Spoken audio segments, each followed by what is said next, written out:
May injury nga ang dalawang star players ng Magnolia Hotshots na sina Polly at Xavier Lucero. Kaya't nagtuloy-tuloy nga ang kanilang talo ngayong Commissioner's Cup. At dito nga ay nababahala ng mga fans ng Magnolia na baka hindi nga sila makapasok sa playoffs ngayong conference.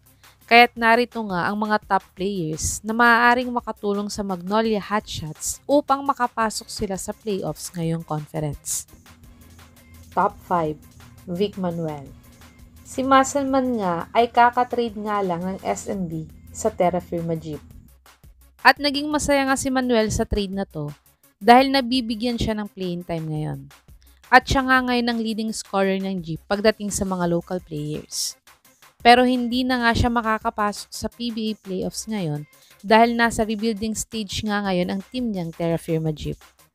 Pero kung gusto niya ulit makatungtong ng playoffs, ay pwede nga siyang kunin ng Magnolia para tulungan silang makapasok sa playoffs. Si Manuel ay nag-average ng 17.5 points, 5.2 rebounds, 2.2 assists, 52 field goal percentage sa 4 games played niya sa Terra Firma Jeep ngayong PBA 49 Commissioner's Cup. Panoorin natin ang pinaka-latest basketball highlights ni Musselman sa Jeep kung ganun pa din ba siya kagaling maglaro ng basketball.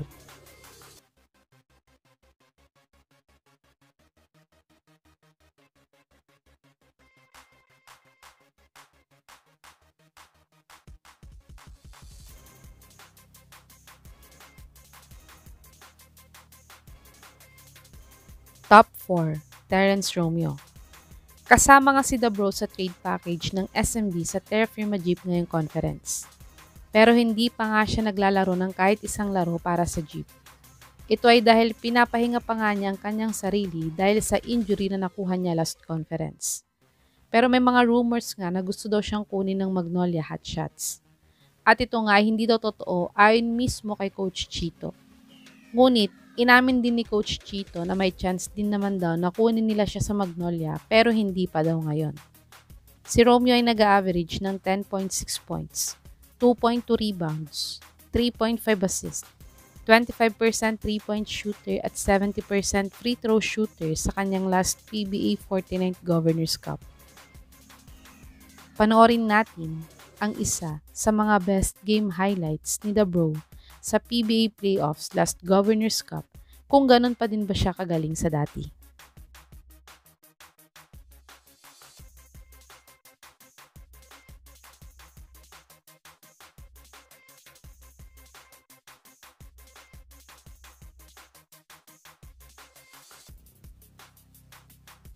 Top 3. Jason Perkins. Si Perkins nga ang nag-iisang star player ng Phoenix ngayon. At last conference nga at ngayong Commissioner's Cup nga ay isa sila sa mga kulelat na teams ngayon sa PBA. Kaya't madami nga ang nagsasabi na nagre-rebuild at tanking nga ang Phoenix team ngayon. Dahil ang dalawang counterpart nga nilang independent teams ngayon sa PBA na Rain or Shine at Converge ay kaya nang makipagsabayan sa mga star-studded teams ng SMC. At ayon nga sa source na to, ay last season pa daw dapat na na-trade na si Perkins sa Magnolia pero di lang daw natuloy dahil nakuha nga nila si Xavier Lucero last off-season. Pero baka ngayong conference daw ay baka matuloy na dahil nagre-rebuild din naman daw ang Phoenix ngayon.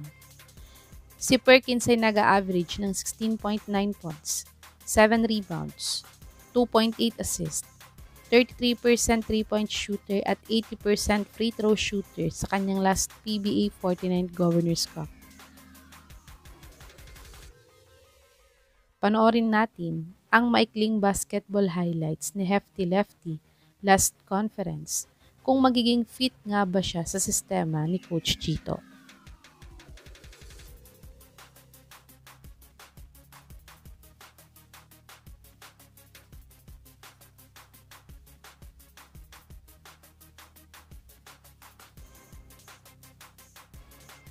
Top 2. Christian Standhardinger. Si Stand nga ay nagretiro na sa PBA matapos ang trade ng SMB at Jeep. Pero ayon nga kay Commissioner Marshall, ay pwede nga daw humabol ang Jeep kay Bulldozer dahil hindi pa din daw siya unrestricted free agent kahit matapos ang kontrata niya sa kanila.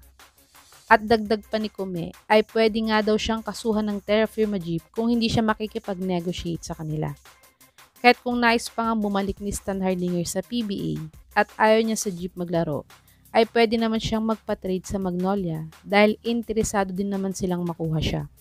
Si Bulldozer ay nag-average ng 15.2 points, 8.4 rebounds, 3 assists, 52 field goal percentage at 50% free throw shooter sa kanyang last PBA 49th Governors Cup.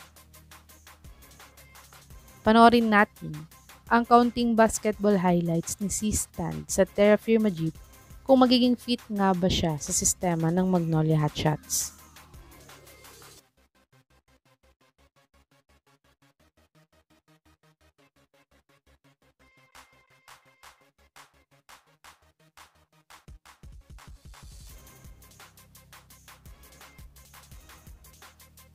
Top 1, Arvin Tolentino. Si Tolentino nga ang pinaka-star player ngayon ng Northport Batang Pier. At ilang conference na din na siya ang leading scorer nila pagdating sa mga local players nila. At ngayong Commissioner's Cup nga ay number 1 ang team niya sa standings. At isa nga siya sa dahilan ng pag-angat ng Northport ngayong conference. Pero last season pa nga ay siya na nga daw ang tina-target ng Magnolia Hotshots na makuha nila sa team. Kaya't baka ngayong nasa may baba ng standings ng Magnolia ay baka matuloy na din siya dito. Si Tolentino ay nag-average ng 23.7 points, 8.3 rebounds, 4.3 assists, 1.2 steals, 34% 3-point shooter at 78% free throw shooter sa kanyang last PBA 49th Governors Cup averages. Panoorin natin ang pinaka-latest na game highlights ni Tolentino ngayong conference kung gaano na ba siya kagaling na player sa PBA.